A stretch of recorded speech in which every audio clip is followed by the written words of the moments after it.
Cinderella by the Brothers Grimm. Once upon a time, the wife of a rich man fell sick, and as she knew her end was approaching, she called her only daughter to her bedside and said, "Dear child, when I am gone, continue good and pious, and heaven will help you in every trouble, and I will be your guardian angel." Soon after this, the mother closed her eyes in death, and day after day the mother wept as she missed her mother so.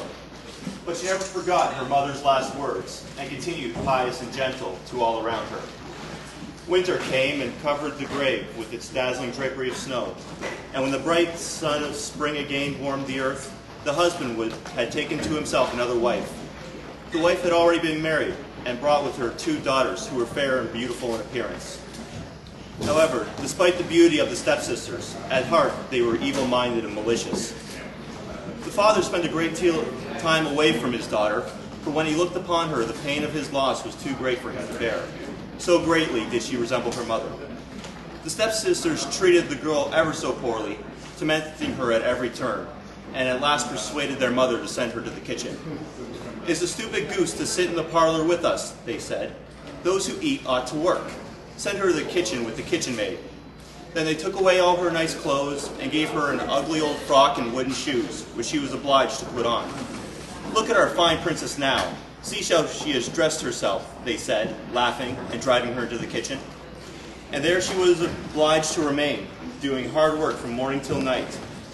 She had to rise early to draw water, to light the fire, to cook, and to wash. Besides all this, her stepsisters invented all sorts of ways to make her more unhappy. They would either treat her with scorn or push her so that she would be injured for a great deal of time. At night, when she was tired with her work, she had no bed to lie on, and when the weather was cold, she would creep into the ashes on the warm hearth and get so black and smutty that they gave her the name of Cinderella. Years passed in this manner. The stepsisters did everything they could to deny Cinderella any happiness, and her stepmother looked on in indifference, not caring for the child that was not her own. The stepmother and sisters were clever, though. They took care to see that Cinderella was always presentable for those brief periods when she would see her father, but would threaten her with worse treatments if she breathed so much as a word for how they treated her. It was with these brief times that Cinderella found the hardest to endure, when she had to pretend to have the happy life that she remembered from her childhood. But Cinderella bore all this, recalling the strength and the courage of her mother. The only comfort that she had over these years were the brief times when she would sneak away and look at her mother's things stored in the attic. Despite these trials, though, she labored on, her faith in the belief that time would come when she would finally be free of this torment. After a time, the king of the country gave a grand ball, which was to continue for 3 days. All the beautiful young ladies in the land were invited to this ball, so that this king's son might make choice of a bride amongst them. The 2 stepsisters, when they heard that they were invited, knew not how to contain themselves for joy. They called Cinderella in haste and said, "Come and dress our hair and trim our shoes with gold buckles, for we are going to the ball at the king's palace." When Cinderella heard this, she began to cry, for she was fond of dancing and wanted to go with her stepsisters. So she went to her stepmother and begged to be allowed to accompany them. "You, Cinderella," cried her stepmother, "so covered with dirt and smut that you are, you go to a ball? Besides, you have no dress nor dancing shoes." Cinderella, however, continued to beg for permission to go, till the stepmother said at last, "There, go into the kitchen. I have just thrown a shovelful of linseed into the ashes. You can pick these seeds out and bring them to me in 2 hours, you shall go." Frantic, Cinderella began picking the linseeds out of the ashes. Then came flying in at the kitchen window 2 pretty white doves, and they were followed by all the birds in the air, twittering in a swarm. They nodded their heads at Cinderella. They began to pick, and very quickly every seed from the ashes, till the shovel was full. It was all finished in 1 hour, and the birds spread their wings and flew away. Full of joy, the maiden carried the shovelful of seeds to her stepmother, believing that now she was sure to go to the ball. But her stepmother said, "No, Cinderella, you have no dress, and you have not learned to dance. You would only be laughed at." Still, she cried and begged so hard to be allowed to go that her stepmother, to keep her quiet, threw 2 shovelfuls of linseed into the ash this time, and told her that she should go if she picked all of these out in 2 hours. She could never do that in time, thought the cruel woman, as Cinderella ran away to the kitchen. But the maiden went again to do the work that had been set before her. The birds all came as before, and in less than an hour every seed was picked and laid out in the shovels. As soon as they had flown away, Cinderella carried the shovelfuls of seed to her stepmother, quite expecting now to go with her stepmother. But she said again, "It is of no use to fret, Cinderella. You have no dress, you cannot dance, and if you were to go, it would be a disgrace to us all." Then she turned her back, and the poor girl hastened away with her 2 proud daughters to the ball. There was no one at home now but Cinderella, so she went to the attic to be among her mother's things. Within one of her mother's chests, she found a beautiful red dress embroidered with gold. Years had been kind to Cinderella, in that she had inherited her mother's beauty. In great haste, she dressed herself in these beautiful clothes and went to the ball. Fortunately for Cinderella, the ball was a masquerade, for it would be rather foolish to believe that changing only her clothes would disguise her appearance.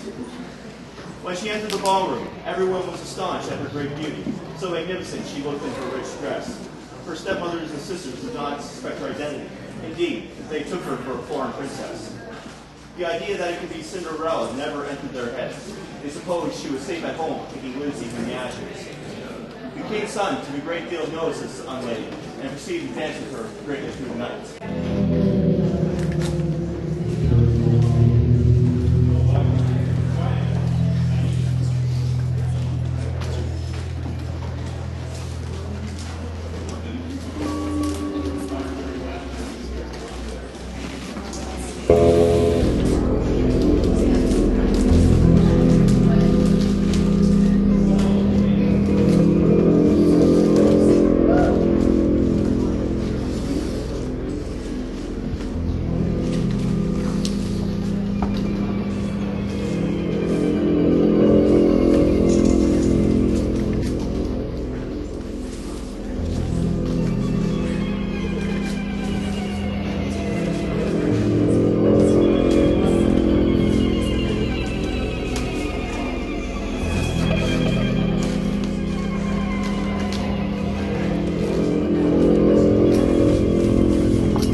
Lost track of time. Finally, realizing how late it was, Cinderella made to leave the ball, for fear that her stepmother and sisters would arrive home and find her not there. Now that the prince was unattached, many sighed his attention. It was only with great effort that the prince was able to free himself and pursue his intended.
It must be noted here that the lore surrounding Cinderella's tale has been greatly exaggerated.